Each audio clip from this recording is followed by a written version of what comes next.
We also have magic methods for performing arithmetic operations between two objects. For example, what if you want to add these 2 points together? When you run this program, obviously we're going to get an error. So back in the list of magic methods, here we have numeric magic methods.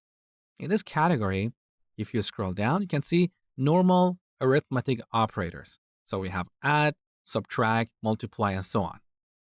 So in order to add 2 points together, we need to implement the add method. So define add with 2 parameters, self and other.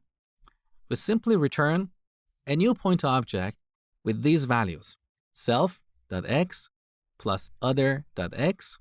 That's our first argument, and then self.y plus other.y. Pretty simple, right?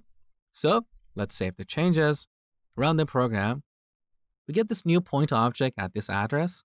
So we don't see the actual x and y values of this point object because in this example, I've removed the stir magic method.